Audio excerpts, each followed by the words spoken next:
하차는 없다. 여성 비하 막말 논란을 불러일으킨 개그맨 장동민 씨. 공식적인 기자회견 이후에도 논란이 가라앉지 않고 있습니다. 방송사들이 개그맨 장동민과의 방송을 강행하고 있기 때문인데요. 이것도 일종의 노이즈 마케팅으로 봐야 되나요? 어떻습니까? 지금 방송 강행하겠다는 거 아니에요? 그러게요. 그러니까 방송국에서 글쎄 무슨 생각을 가지고 장동민 씨에 대한 저거를 계속하는지 모르겠는데, 물론 뭐 장동민 씨 측이 어떤 저쪽 여자분이 검찰에서 경찰에서 고소를 했고, 경찰 아직 수사 결과 같은 게 나오지 않고 수사가 진행되지 않고 사건 초기이기 때문에 방송국의 뭐 저런 입장이 뭐 이해가 가지 않는 것은 아닙니다. 왜냐면 고소 하나 가지고 모든 걸 방송 하차시킬 수는 없는 노릇이거든요. 하지만 장동민 씨가 그 당시에 그 산풍 피해자에 대해서 어떤 발언을 했는지는 그 라디오 팟캐스트가 다 방송이 되면서 모든 대중들과 시청자들 알게 됐는데, 이게 법리적으로 어떤 명예훼손이 되냐 안 되냐를 떠나서 그거는 공인으로서 방송에서 굉장히 부적절한 언행이었다는 거는 모든 사람들이 생각하는 거 아니겠습니까? 네네. 그런데 방송사들이 하차 없이 그냥 계속 간다. 결국 뭐 방송사들의 선택이긴 하겠지만 그 선택이 옳았는지 틀렸는지는 곧 판가름이 나겠죠? 네. 근데 역으로 하차를 하는 이유, 여태까지 이유를 짚어보면 또 대답도 나옵니다. 여태까지 하차를 했었던 이유는 두 가지인데요. 하나 이제 시청률이 떨어지는 게 있고요. 네. 또 이제 두 번째는 아무래도 여태까지의 방송들은 공공 지분이 많았기 때문에 압력이 들어오면 하차를 하게 됐었거든요. 근데 이제 방송 환경이 바뀌었기 때문에 종편이랑 케이블 환경이 바뀌었기 때문에 일단 시청률의 추이를 볼 거예요. 네. 또 두 번째는 과거보다는 하차에 대한 공적인 압력이 줄어들었죠. 네. 알겠습니다. 시청률 때문에 그런 어떤 하차를 강행을 하지 않는다. 방송사가 면죄부를 주는 건 아닙니까? 그렇습니다. 네. 아니 근데 지금 우리가 어제도 제 얘기를 한 것 같은데, 이제 그 잘못할 수 있는데 잘못에 대처하는 방법인데, 네.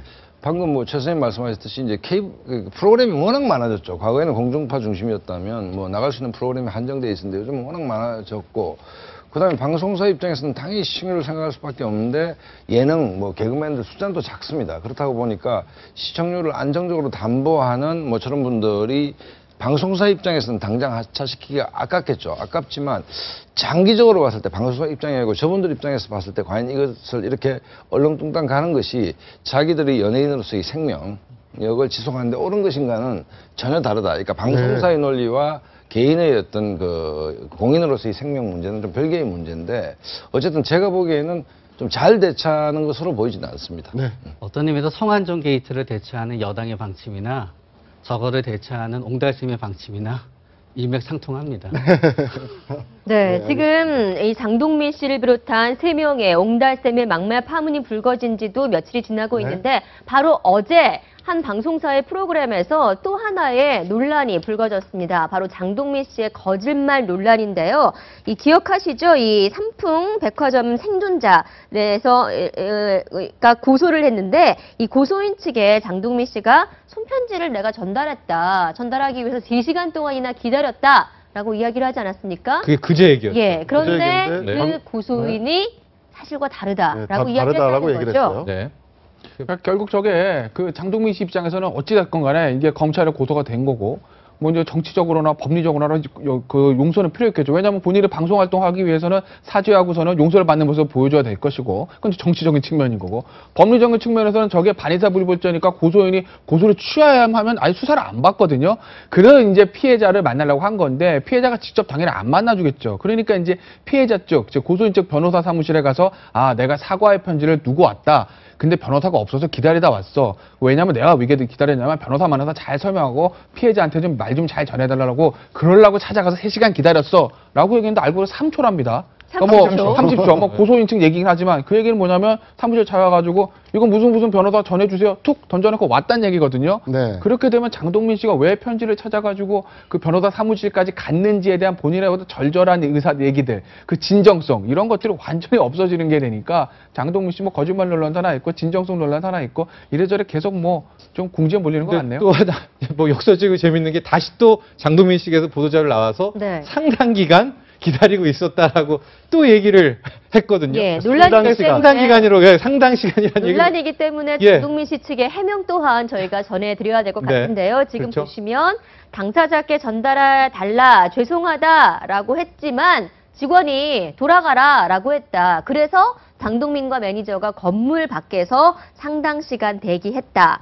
30초는 아니다. 그 얘기인 거죠. 근데 네. 처음에 그렇게 얘기를 했어야지 3시간이라고 했다가 어제 보도에서 30초가 나와버리니까 또 지금 반감이 커진 거 아니겠습니까? 그러니까 장동민 씨의 막말 논란이 계속 논란이 되고 있는데요.